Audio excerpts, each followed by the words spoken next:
RFM Midi. Mesdames, Messieurs, bonjour, merci de votre fidélité. Bienvenue RFM Midi, le grand journal. À la une, les 100 premiers jours de Bassirou Diomaye Faye au pouvoir, que du populisme, estime Aliou Sall, qui reconnaît que c'est encore tôt pour dire grand-chose. Toutefois, le frère de l'ancien président Macky Sall avertit Ousmane Sonko.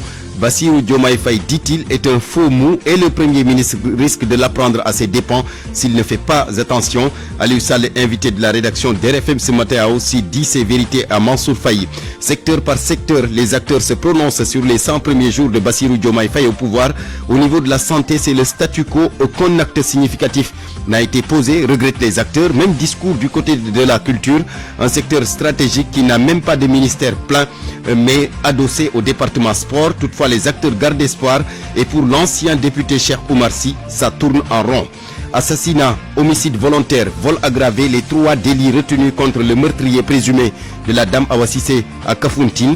Il devrait être présenté incessamment au procureur de la République. Déguerpissement ou désencombrement, c'est selon. La ville de Dakar soutient les opérations entamées par la mairie de Dakar Plateau. Toutefois, elle demande des mesures d'accompagnement pour les victimes. Ils seront sur cette antenne tout à l'heure. Georges Déthié Diop pour les actualités internationales, Malal Diane Junior pour le sport et Mohamed Ali Mouba pour une lecture de la presse du jour. Point de vue, après 100 jours au pouvoir, quel bilan pour Bassirou Diomaye Faye? La parole à nos 2 intervenants en fin de journal.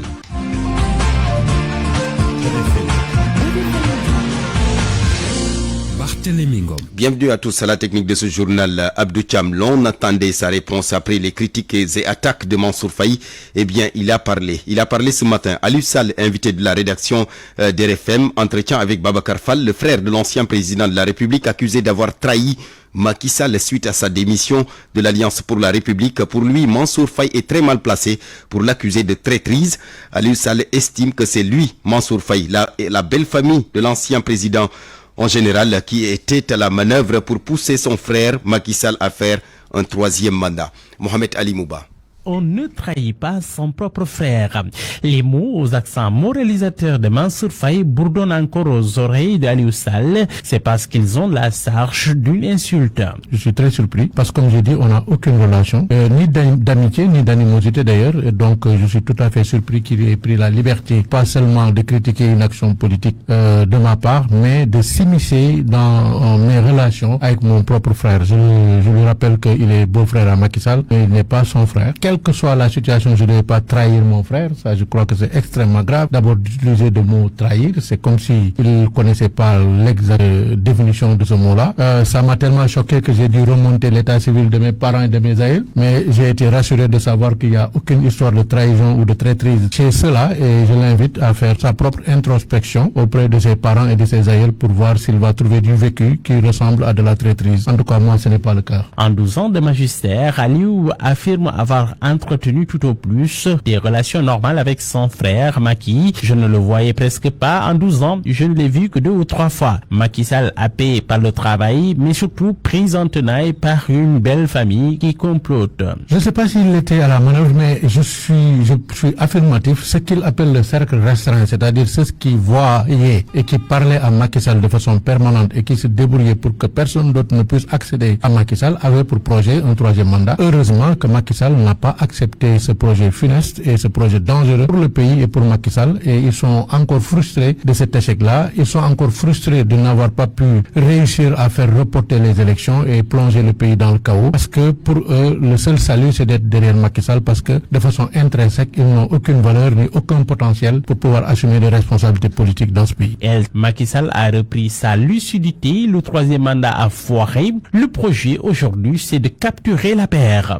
Mais c'est clair, ils font beaucoup d'agitation depuis l'élection, ils essaient de convaincre les gens, et ils essaient de convaincre Macky Sall, parce que ça aussi c'est une des explications. Ils essaient de le convaincre, de lui dire tu n'as personne, tu n'as que nous. Même ton propre frère t'a laissé, il n'y a que nous, donc donne-nous le parti. Et tout ça c'est des arguties. Pour ce qui me concerne, je suis pas là pour me chamailler avec eux pour le contrôle du parti. J'en ai pas l'ambition. Mon ambition est de voir d'autres gens avec qui je peux m'entendre pour prendre notre propre voie qui s'inspirera toujours de l'action de Macky Sall qui a été positive et impactante sur le Sénégal. Sénégal. Son avenir politique, l'horizon n'est pas totalement dégagé, mais Aliou Sall assume sa nouvelle posture d'opposant, prêt à sauter avec ceux qui partagent ses valeurs. Sur les 100 jours du président Bassirou Diomaye Faye au pouvoir, ces 100 premiers jours, Aliou Sall, l'ancien maire de Guédiawaye, estime que c'est encore tôt de dire grand-chose, que du populisme pour le moment. Toutefois, il demande à Ousmane Sonko de faire très attention car pour lui, Diomaye est un faux mot et Sonko risque de la prendre à ses dépens s'il n'y prend garde. Écoutez. Je ne le connaissais pas bien. Après son élection, je me suis permis de réécouter beaucoup de ses émissions et j'ai découvert quelqu'un de très posé, de très serein, de très réfléchi et rationnel, connaissant aussi sociologiquement sa région d'origine et sa famille d'origine. Je parle des Sérères. Je pense pas que ce soit quelqu'un de peureux ou qui n'est pas courageux. Au contraire, je pense que cette sérénité-là peut surprendre beaucoup de gens. Je pense. Parce que le Premier ministre, il a une personnalité qui est plus à l'aise dans la confrontation. Et ça, à terme, actuellement, ça ne pose pas problème parce que il y a encore la vague sur laquelle il surfe. Mais ça, c'est pas durable. Et les Sénégalais n'aime pas vraiment l'arrogance et je n'ai pas de conseil à lui donner parce que je suis pas de son bord politique, mais je pense que s'il continue, ça va s'effriter tôt ou tard entre Diomaye et lui. Aliou Sall, l'ancien maire de Guédiawaye, était donc l'invité de la rédaction d'RFM ce matin. Sur les 100 premiers jours de Bassirou Diomaye Faye, justement au pouvoir, l'ancien député Cheikh Oumar Sy constate un retard à l'allumage avec un gouvernement qui se cherche.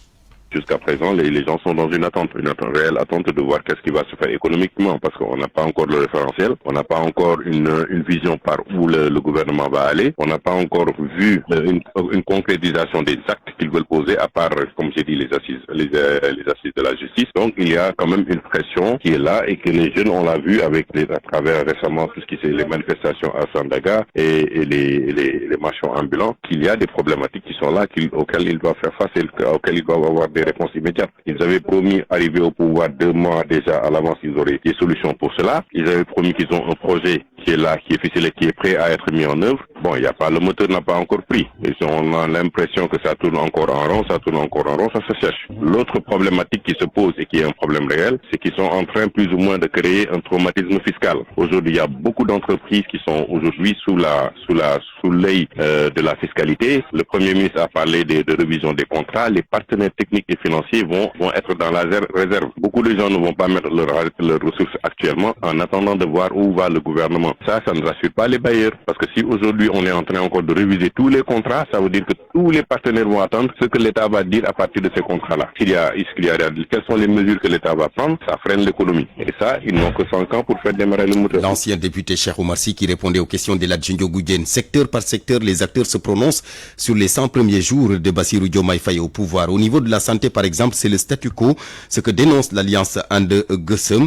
Aucun acte significatif n'a été posé, selon ces syndicalistes. Le syndicat autonome des médecins, pharmaciens, chirurgiens, dentistes du Sénégal se dit un peu mitigé et dit n'avoir senti aucune volonté des autorités de prendre en charge les questions de santé au Sénégal. Awambaye. Après 100 jours, rien n'a bougé. C'est le bilan que tire le président de Ande Gueusseum, secrétaire général de la FGTS, Mbalo Djethiam, des 3 premiers mois du nouveau régime. Pour ce qui concerne les 100 jours, nous constatons que c'est le statu quo. Nous sommes encore dans l'expectative parce que le Premier ministre sortant nous avait demandé une trêve, c'était le 7 mars 2023, à l'effet de poursuivre le recensement des ayants droit de ces augmentations au niveau des collectivités territoriales et ensuite régler la question des travailleurs qui sont dans les établissements de santé et qui n'avaient pas perçu leur part d'augmentation. Donc ce nouveau gouvernement est venu et jusqu'à présent, rien n'a évolué. D'ailleurs, c'est que nous vaut encore cette rétention de l'information sanitaire. Et une partie de la dette de l'Agence de la couverture sanitaire universelle est réglée, ajoute-t-il, mais par le ministère de la Famille. Sur les créances de la CMU, pour ne pas dire de la CNCMU, sur les hôpitaux par exemple, il y a eu des efforts faits au compte du plan Sésame, tout comme aussi pour ce qui concerne la dialyse. C'est le ministère de la Famille, le ministre en charge, disons, de la solidarité pour du développement communautaire, qui a fait quelques efforts par rapport aux créances.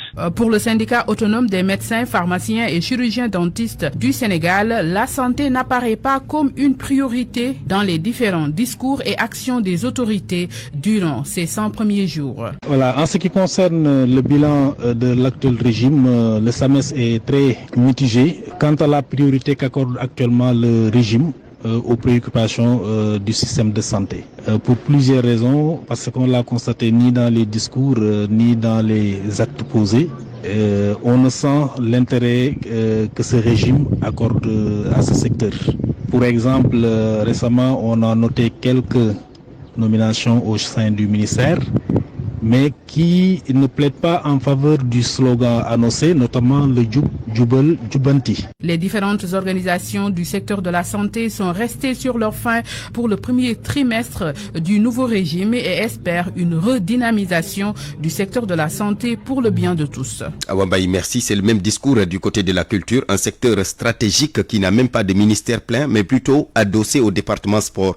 Toutefois, les acteurs gardent espoir. Vieux Macfaï, artiste musicien, secrétaire général adjoint du syndicat national des artistes et professionnels de la culture au Sénégal. Il répond donc aux questions de Anna Rocha Vio Macfaï d'un moment à l'autre.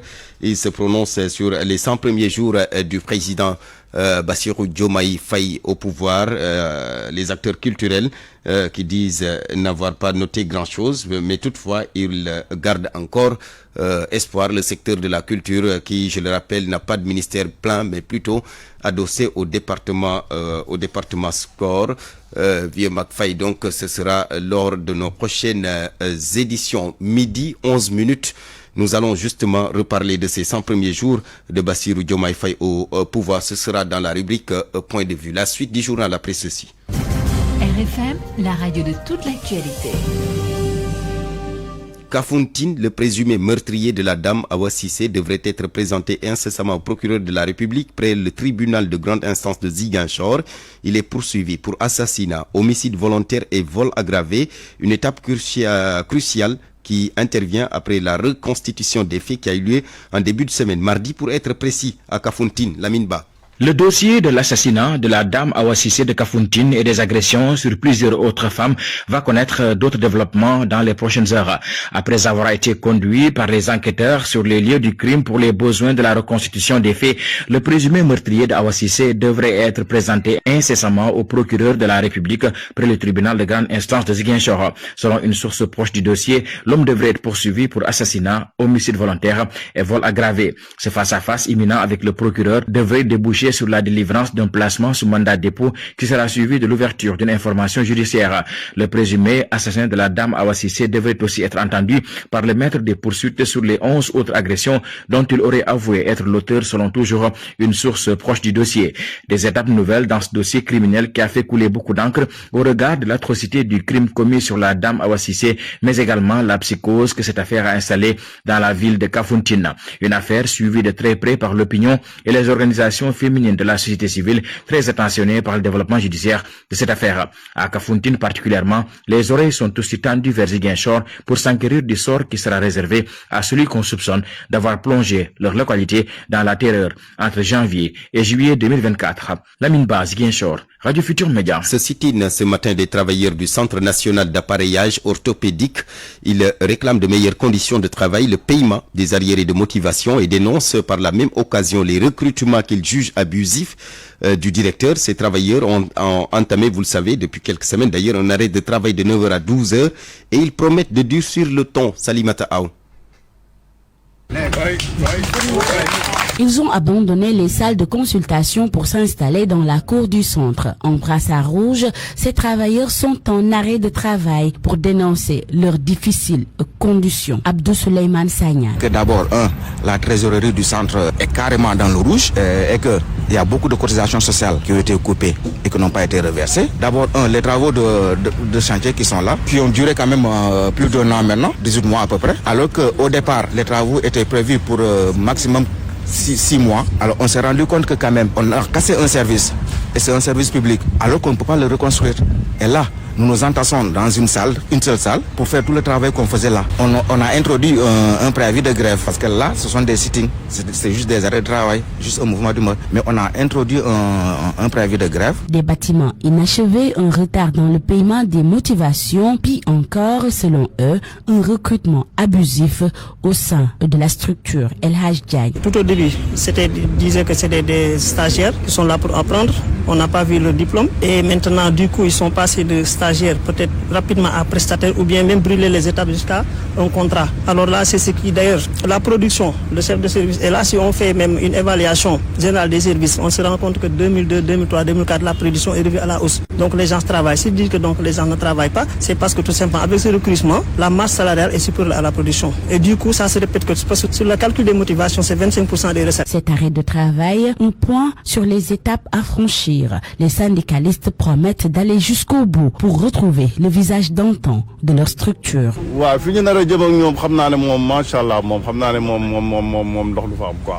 Eh bien, le directeur de la structure, Djibril Dieng, promet de réagir ultérieurement.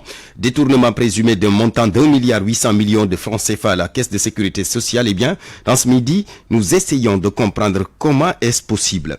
Pourquoi aussi d'autres institutions comme l'IPRES souffrent d'une dette de 26 milliards de francs CFA, dette que lui doivent donc des entreprises publiques et parapubliques.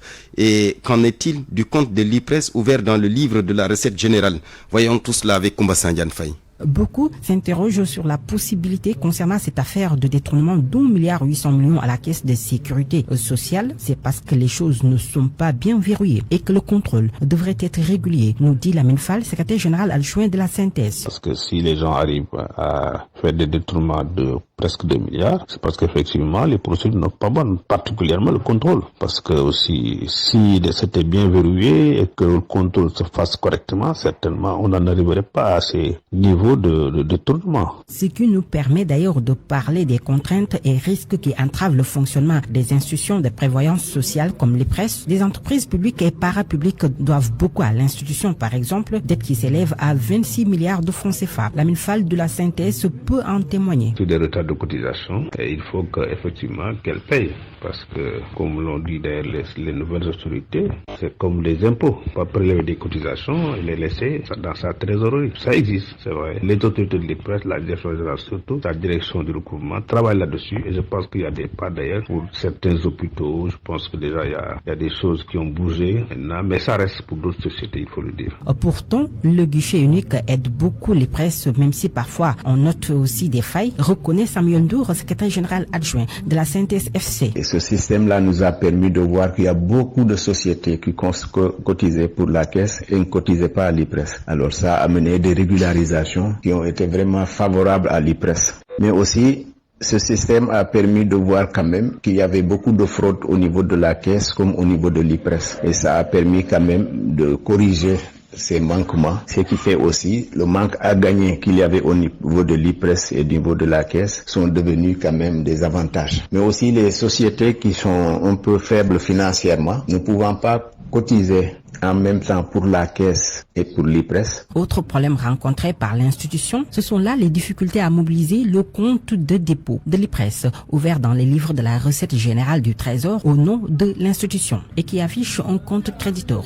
d'environ 50 milliards de francs CFA. La ville de Dakar qui soutient totalement la mairie de Dakar Plateau dans les opérations de déguerpissement en cours. Toutefois, elle préconise des mesures d'accompagnement pour les victimes pour leur permettre de continuer leurs activités commerciales. Ibrahim Seydi, l'adjoint au maire de Dakar, chargé du commerce, de l'artisanat et de l'industrie.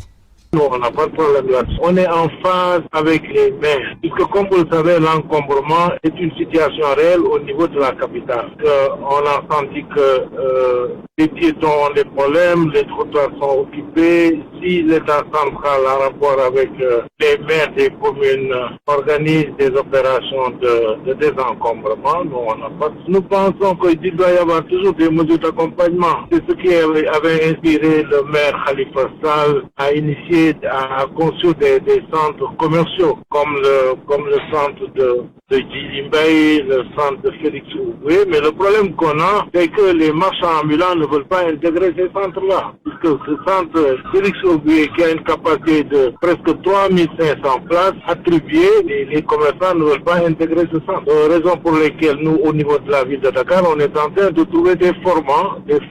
Soit ils occupent ou bien soit nous, on leur donne un délai pour les faire sortir de ce centre-là, puis les mettre à la disposition aux gens des environs qui veulent vraiment intégrer ce centre. Ibrahim Seydi, adjoint au maire de Dakar, chargé du commerce, de l'artisanat et de l'industrie, répondait aux questions de la Djindjogoudienne, direction Fatick, pour parler du démarrage des activités du port de Ndahonga et du domaine agricole communautaire du Nyombato.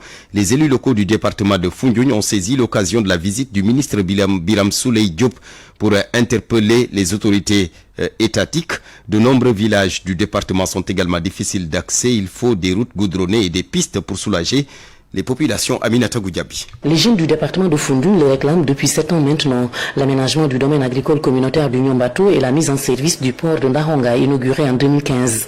Cette fois-ci, c'est le conseil départemental qui saisit l'occasion de la visite du ministre de l'énergie, du pétrole et des mines pour faire le plaidoyer. Issaba, premier secrétaire élu du conseil départemental de Foundiougne. Le département de Foundiougne noue beaucoup d'espoir au président de la République et à son gouvernement. C'est pourquoi nous osons espérer voir la réalisation du DAC de Nyombato, le démarrage des activités du port de Ndahonga. Issaba a succédé au pupitre le maire de la commune de Djilor, Lansana Sano, qui a évoqué l'enclavement de beaucoup de villages des arrondissements de Djilor et de Toubakouta. Parmi ses préoccupations, la réalisation de la piste Gagé-Chérif Kertieneke, la réalisation de la route Toubakouta Nyoro Alasantal Kersambagui, la réalisation de la route Passy Nyasen Ndiaykunda. La réalisation de routes bitumées et de pistes de production demeure une urgence dans beaucoup de localités du département de Foundiougne.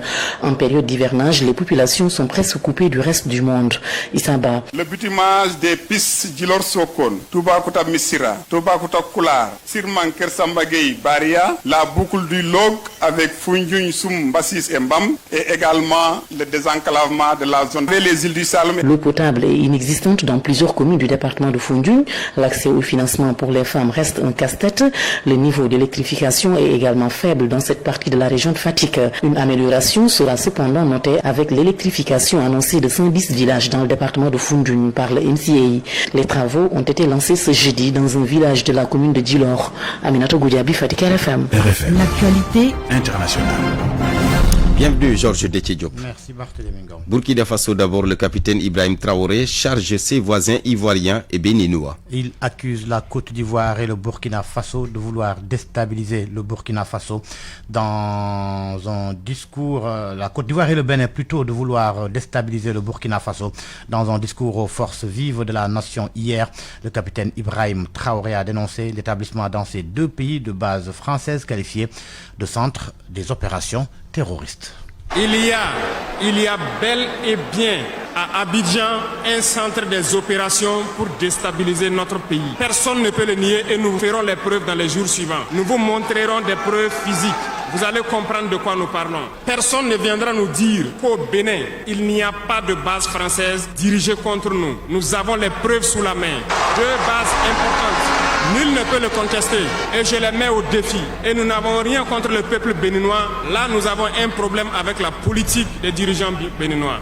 Et nous le disons haut et fort encore. Dans cette diplomatie, nous avons décidé de dire la vérité. Il y a bel et bien deux bases, une vers Kandi et l'autre en allant vers Porga ou je ne sais pas quelle localité. Des pistes ont été réaménagées à plus de 3000 mètres de long. Des avions atterrissent, les gens équipent et forment les terroristes là-bas. Nous avons des enregistrements audio d'agents français au Bénin là-bas qui se jouent les centres des opérations des terroristes. Ils montent les opérations avec eux, ils les aident à se soigner, ils font tout ce qu'il y a là-bas. Nous avons tous les détails sur eux. Et vous ne voulez pas qu'on le dise à notre peuple? On va le dire. S'ils ne le veulent pas, qu'ils arrêtent de se comporter ainsi. C'est simple. Nous n'avons forcé personne à prendre son indépendance. Si vous décidez de rester dans votre situation, mais ne prenez pas vos pays pour en faire des bases arrêts parce que ce sont vos populations qui vont en souffrir après. Et ce n'est pas une bonne politique. Le capitaine Ibrahim Traoré, président de la transition au Burkina Faso, le Burkina qui pourrait bientôt criminaliser l'homosexualité. Le gouvernement a adopté en Conseil des ministres un projet de loi qui vise à interdire l'homosexualité. Les peines encourues n'ont pas été précisées. Au Niger, plusieurs détenus se sont évadés de la prison de Koutoukale, près de Niamey, la capitale. Ils ont réussi à s'échapper avec des armes après s'être mutinés. Les forces de sécurité nigériennes ont lancé la chasse à l'homme. Soratiam. Après s'être mutinié, un nombre important de détenus a réussi à s'enfuir avec à leur trousse les forces nigérianes, aussitôt mises en alerte. L'évasion s'est produite à la mi-journée. Ce sont des tirs et des détonations à l'intérieur de la prison qui ont alerté les gardes. Selon les sources sécuritaires, les mutins ont rapidement pris le dessus. Nombre d'entre eux ont réussi à franchir les portes blindées, les barbelés et les vastes tranchées qui entourent la prison de Koutoukale, avant de s'évaporer dans la nature avec comme butin d'importantes quantités d'armes et des véhicules. Un message radio du ministre de l'Intérieur destiné à tous les gouverneurs a confirmé cette évasion et lancé un appel aux chefs de village environnants et aux leaders religieux pour que soit dénoncé tout individu suspect. Toute la région du fleuve Niger est mise en alerte, notamment les régions de Niamey et Tillabéri, où un couvre-feu a été décrété dans la ville éponyme. Plusieurs centaines de terroristes étant notamment détenus dans cette prison, de même que des criminels et des trafiquants de drogue. La prison de Koutoukale est une forteresse réputée imprenable. Par 2 fois, les djihadistes venus de la frontière malienne avaient tenté de libérer leurs camarades et avaient toujours échoué. Une enquête est ouverte sur le déroulement de cette évasion. En Algérie, Abdelmajid Tebboune, candidat pour un 2e mandat présidentiel de 5 ans. C'est lui-même qui l'a annoncé hier lors d'une interview télévisée. Abdelmajid Tebboune dit répondre à un appel des partis. En mars dernier, il avait informé de la tenue d'une élection présidentielle anticipée le 7 septembre prochain. En France, le Premier ministre Gabriel Attal, officiellement candidat à la présidence du groupe Renaissance à l'Assemblée nationale. Une annonce de l'ex-président du groupe Sylvain Maillard. Il ajoute que Gabriel Attal, dont l'implication dans la campagne des législatives a été appréciée par les députés, sera probablement le seul candidat. C'est demain samedi que le groupe Renaissance doit élire son président. Au Népal, au moins 66 personnes sont portées disparues dans le centre du pays après le glissement d'un terrain qui a emporté 2 bus dans une rivière.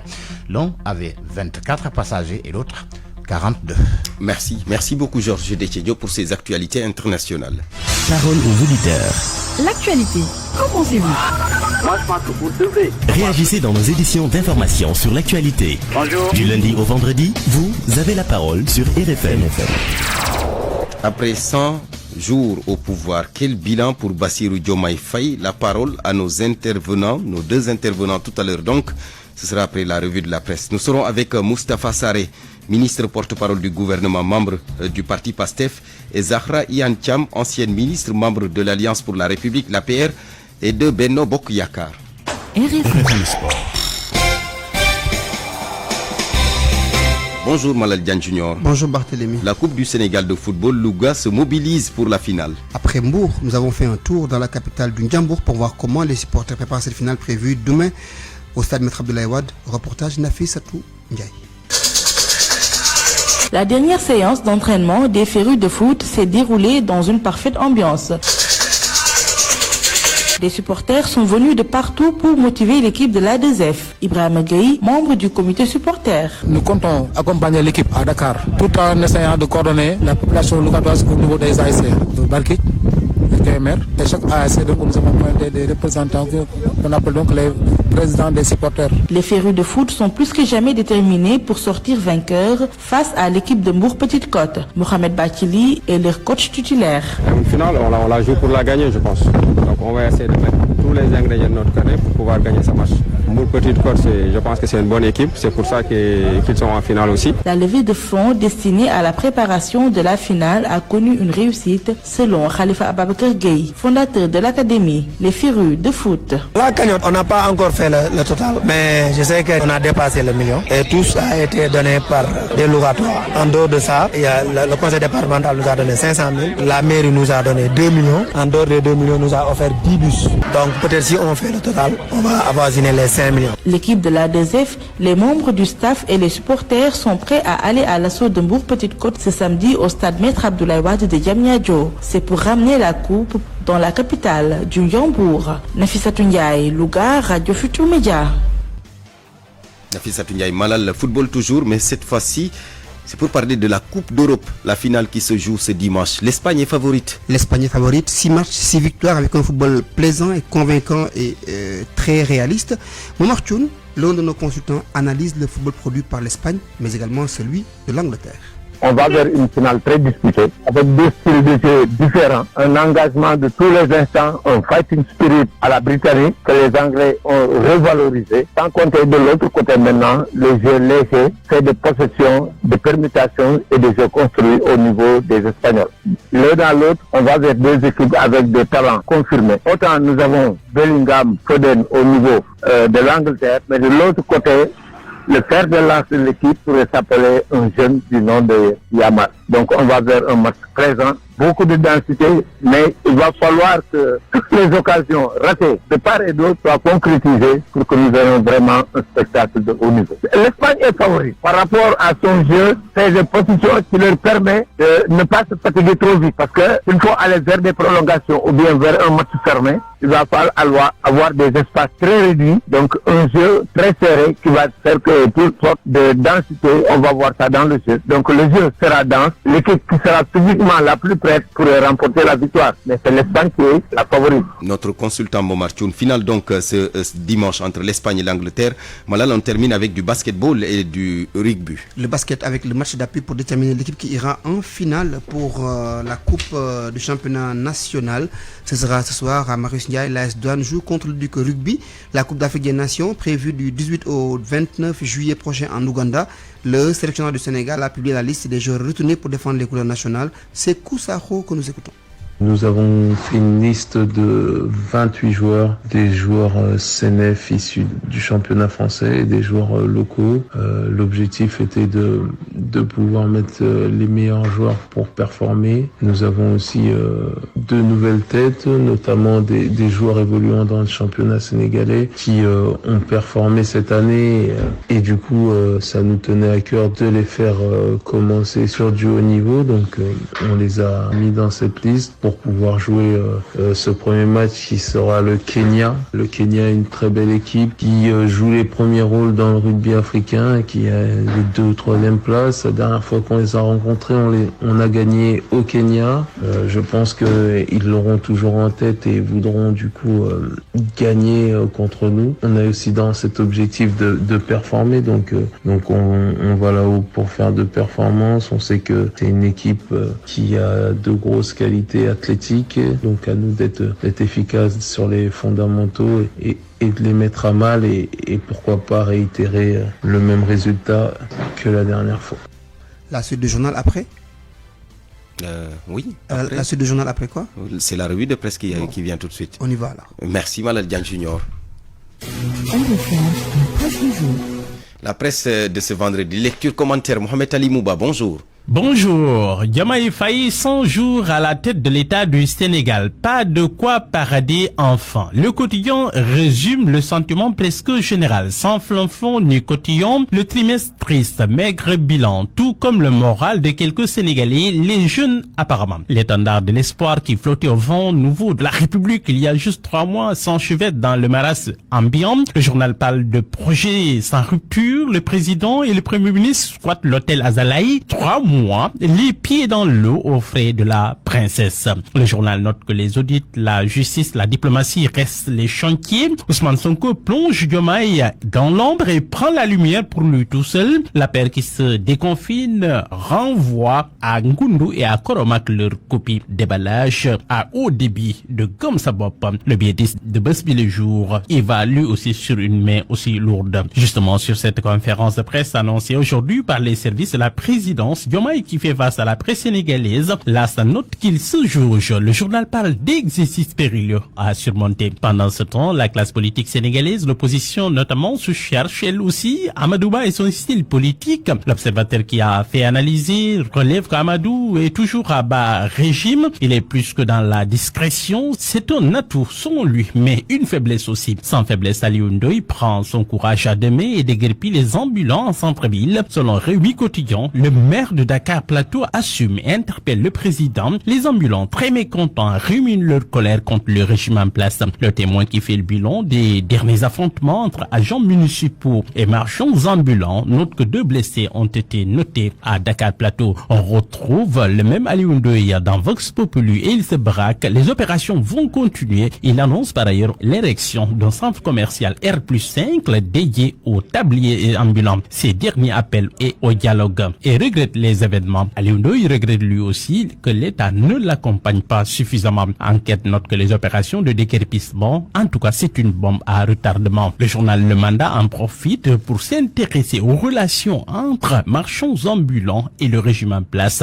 Le confrère note qu'il y a que le fossé s'élargit entre le pouvoir et sa jeunesse. Avec l'accroissement du chômage, ça risque d'aller crescendo. À la une du journal Source A, pour un dénouement de la crise à l'Assemblée nationale, Diomaye Faye et Mame Diop discutent. Selon des infos concordantes, le chef de l'État et la deuxième personnalité du pays se sont rencontrés vendredi dernier pour disserter sur le règlement intérieur. D'ailleurs, le président de l'Assemblée nationale, qui devait faire partie de la délégation composée d'Abdombo et de plusieurs députés en partance pour le Canada, a dû renoncer à ce voyage. Reste maintenant à savoir ce qui est advenu de ce tête-à-tête. Sonko avait menacé de recourir, rappelle le journal, à la rue pour faire sa DPG si le fameux règlement n'est pas corrigé d'ici au 15 juillet prochain. À la une du journal Le Soleil, la réallocation des droits de tirage spéciaux du FMI, les défis que doit relever le Sénégal. Le journal écrit que le droit de tirage spécial DTS est un actif de réserve internationale émis par le FMI et alloué à ses membres. Après la Covid-19, souvenez-vous, le FMI avait procédé à une allocation exceptionnelle de 650 milliards de dollars de DTS à ses membres, dont l'Afrique n'a reçu que 33 milliards, soit 5% de l'enveloppe. Et puis sport, la course au Ballon d'Or 2024, Bellingham favori en cas de sacre. À l'Euro, qualifié pour la finale de l'Euro justement 2024, l'Angleterre a une marche d'un premier sacre dans la compétition. Le journal relève que le cas échéant, Bellingham aurait un boulevard pour s'offrir le Ballon d'Or 2024. Mais attention, son coéquipier et principal concurrent, Vinicius Junior, a encore toutes ses chances. Idem pour bon nombre de joueurs espagnols. Bonne lecture à tous.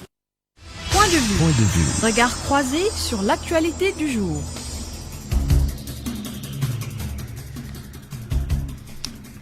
Après 100 jours au pouvoir, quel bilan pour Bassirou Diomaye Faye?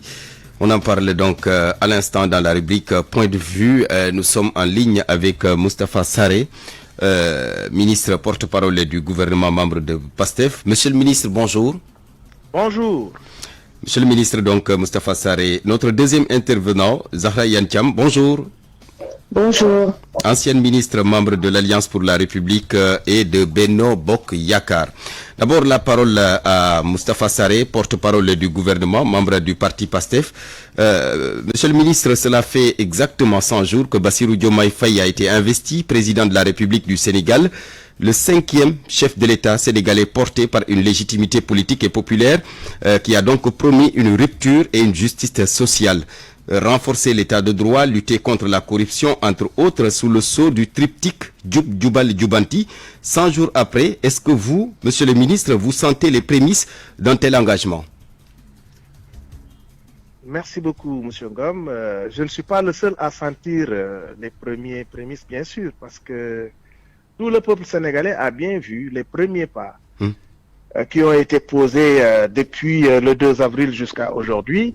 Et premier pas qui laisse apparaître un espoir réel pour le peuple sénégalais. Je crois que jamais dans l'histoire du Sénégal, il n'y a eu autant d'enthousiasme dans le plébiscite d'un projet. Puisque n'oubliez pas que le 24 mars dernier, avec un taux de 54%, les Sénégalais ont porté au pouvoir un opposant. Ça, c'est du jamais vu dans l'histoire du Sénégal, même dans l'histoire de l'Afrique. Tout ça pour montrer que l'enthousiasme est là, l'espoir est là, et heureusement que pendant ces 6 mois, le gouvernement a montré effectivement qu'il fallait bien avoir espoir, et à terme, les résultats sortiront, Inch'Allah. Les résultats sortiront, mais il y en a qui pensent que ça tourne toujours en rond. Et ils ont le droit de le penser, mais dans l'écrasante majorité des Sénégalais, c'est une idée totalement opposée. Les Sénégalais savent que nous sommes en train d'apporter les changements nécessaires, en commençant par les changements institutionnels qui sont prévus d'ici peu, et également la volonté de mener une gouvernance particulièrement saine des ressources naturelles. Et ça donne espoir à l'écrasante majorité des Sénégalais. Nous allons revenir justement sur cette volonté-là tout à l'heure avec vous, monsieur le ministre. Zahra Iyane Thiam change 100 jours, 3 mois, si vous voulez. C'est peu, diront certains, pour faire une évaluation, surtout quand c'est un nouveau régime. Mais c'est la tradition politique qui suggère qu'un président nouvellement élu dispose de 100 jours pour endosser le costume présidentiel et donc faire ses preuves. Le costume, on le sait, est déjà endossé, mais est-ce que lui, Bassirou Diomaye Faye, est sur une bonne direction? Zahra Iyane Thiam. Oui, bonjour Ndiogu, bonjour Barthélémy, le ministre porte-parole du gouvernement et bonjour à tous les Sénégalais qui nous écoutent. Vous l'avez indiqué, 100 jours de gouvernance, c'est pas beaucoup pour un contrat qui doit durer 5 ans. Cependant, le président Diomaye confirme lui-même que c'est important puisqu'il décide de faire face à la presse sur le sujet. Ce que je peux dire des 100 premiers jours du gouvernement Diomaye, c'est que ça ne rassure pas. Car c'est une succession d'opérations et de décisions au quotidien pour maintenir le fonctionnement courant de la gestion publique. Le ministre porte-parole l'a même dit, les Sénégalais sentent qu'ils font dans l'expédition des affaires en instance. Mais pour ce qui est de la direction générale à suivre et des engagements de campagne qui ont été pris, nous voyons ça traîne. Ça peine à démarrer et la seule preuve que je vais donner, c'est l'incapacité du Premier ministre Ousmane Sonko à faire sa DPG, dont il indique lui-même que l'élaboration du projet dont Monsieur le ministre fait état sera finalisée en septembre. Et c'est pourquoi, pour ces 100 premiers jours, nous avons l'impression que Monsieur le Président de la République est dans un corset. Et donc, il lui faudra certainement plus de jours pour mieux avoir un cap clair dans la vision et dans la direction que devrait prendre le pays. Donc il va falloir que le Premier ministre se rende à l'Assemblée pour sa déclaration de politique générale pour avoir une idée claire de la politique du gouvernement, c'est ça? C'est cela, parce que la déclaration de politique générale, c'est pour donner les grandes orientations qui doivent découler de la vision du président de la République. Aujourd'hui, peut-être que le président, face à la presse, fera une déclaration de politique générale primaire pour qu'on sache au moins où est-ce qu'ils veulent amener le pays. Parce que, encore une fois, il ne faut pas confondre l'expédition des affaires courantes à travers peut-être la réduction des comptes, à travers le remplacement de personnes à la tête d'institutions. Ceci, c'est pas de la gouvernance, ce n'est pas une orientation. C'est des actes de gestion au quotidien. Au quotidien. Je reviens à vous tout à l'heure, Zahra Iyane Thiam, ancienne ministre, membre de l'APR. Monsieur le ministre porte-parole du gouvernement, Moustapha Sarré, c'est vrai, le gouvernement en place a posé des actes. Il y a des audits qui ont été annoncés, des réformes, entre autres. Il y a même la réforme de la Constitution qui est en vue. Aujourd'hui, au vu de tout cela, certains pensent que des questions cruciales, la réduction de la vie chère, oui, c'est bon, mais certains pensent qu'il reste encore des questions très importantes, l'emploi des jeunes, l'immigration irrégulière avec des jeunes qui continuent de mourir dans les eaux. Mais permettez-moi d'abord de dire que Madame le ministre, Madame Thiam, a bien besoin d'une grande mise à jour. Si aujourd'hui elle reproche le Premier ministre de ne pas aller faire sa déclaration de politique générale, certainement elle ne sait pas que sa majorité a falsifié le règlement intérieur de l'Assemblée au point de ne pas permettre au Premier ministre justement de se présenter pour faire sa déclaration de politique générale. Si on était en conformité avec la Constitution, le Premier ministre se serait présenté depuis très longtemps devant l'Assemblée nationale. Donc, Madame, vous avez besoin de vous informer encore pour savoir que c'est à cause de vous qu'il n'a pas pu faire sa déclaration de politique générale. Concernant maintenant les orientations, mais il faut bien me dire ce que nous avons fait. Il faut bien donner un nom à ce que nous sommes en train de faire sur le plan économique, sur le plan politique. et sur le plan social, sur le plan politique. Les réformes que nous allons faire d'ici peu, avec notamment la mise sur pied de la Cour constitutionnelle, la modification des différents codes dont nous disposons aujourd'hui, et en les mettant en adéquation avec notre culture et nos foi, je crois bien que tout ça, ce sont des orientations très claires prises par le gouvernement. Ce que nous avons fait sur le plan agricole, qu'est-ce que vous en dites? Nous avons décidé de mener une véritable révolution agricole, ne plus dépendre de l'hivernage. Et nous avons comment on appelle ça encore, les orientations prises par le ministre de l'Agriculture. Et normalement, vous devez être au courant de toutes les mesures qui sont prises par le ministre de l'Agriculture. Bon, bref, je crois que la mise à jour se fera plus tard. L'essentiel est que les Sénégalais voient ce que nous sommes en train de faire et ils ont bon espoir. Ils ont bon espoir. Et sur la question liée à l'emploi et à l'immigration? Vous savez, ça fait juste 3 mois, ça fait juste exactement 100 jours que nous sommes là. Vous devez comprendre effectivement que c'est pas tout de suite que les résultats vont sortir. Vous devez comprendre que les premiers actes que nous avons posés, allant dans le cadre de la souveraineté économique et justement d'une souveraineté d'une façon générale, sont des actes qui verront leurs résultats à plus ou moins long terme. Et je crois que plus ou moins dans quelques temps, les Sénégalais verront effectivement les résultats. Et c'est pas seulement au bout de 100 jours qu'on va nous demander de faire un bilan pour un mandat de 5 ans. Alors, PASTEF est arrivé au pouvoir, monsieur le ministre, avec un programme articulé autour du projet. Qu'est-ce qui a été dit concernant ces programmes-là, de façon claire dans le projet? Qu'est-ce qui est dit? De façon claire, vous voulez que je vous donne tous les éléments du projet? Pas tous les éléments, mais les grands axes. Pour une émission de quelques secondes? Mais pour les grands axes, justement. Bon, il faut retenir ceci. Nous avons décidé, contrairement à nos prédécesseurs, de booster notre agriculture, de faire en sorte que la production agricole soit au moins multipliée par 3. La deuxième chose, nous avons décidé d'accompagner cette révolution agricole par une révolution industrielle, puisque notre souci, c'est une transformation totale et complète de notre production agricole. La troisième chose, c'est de faire en sorte que pour l'essentiel, les ressources de notre économie reviennent entre les mains des Sénégalais, puisque nous ne pouvons pas parler de souveraineté économique si, pour l'essentiel, l'économie ne revient pas entre les mains des Sénégalais. Voilà pourquoi nous sommes aux côtés des entrepreneurs du privé national et nous avons comme objectif de créer de véritables champions.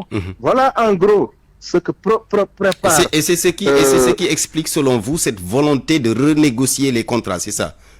Dans les secteurs prioritaires. Eh bien, c'est inévitable. On est obligé de le faire puisqu'on nous a laissé une situation catastrophique.